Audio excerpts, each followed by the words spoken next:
If you're a Christian, you know that we are in trouble in our society today. There's so many things that are facing us as a church, as individual Christians. And one of those things is the LGBTQ agenda.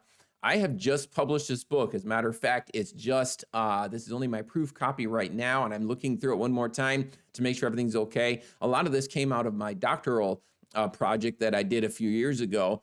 And the title is An Inevitable Collision: How to Prepare Your Church for the Clash of Morality and a Gender-Confused Culture. We live in a very gender-confused culture. Back in 2015, the United States Supreme Court announced in Obergefell versus Hodges that states should be recognizing same-sex marriage. Now, this obviously is a big problem for churches because this is sin. This is wrong. This is not something we can recognize. So what I started doing as I was working on my doctoral project was trying to understand, how do we help churches work through this? And so, and looking at many different documents from places and studying the history of the United States and our First Amendment, I came to some conclusions about what we need to do as a church. And this book is actually a very small part of my whole project that I did there.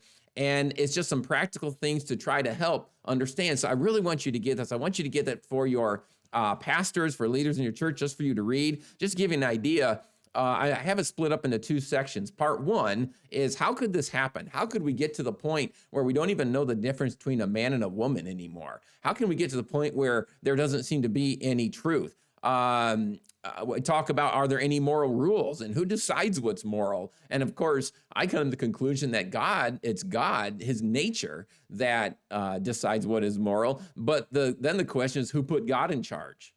And when we talk about the Bible, what about the Bible? Why do we trust the Bible so much? And then I talk in here about the biblical view of homosexuality. There's even churches today that will tell you, well, this is okay. Well, this is not okay. The Bible does talk about it. And so we talk about that. The second part is, what do we do now?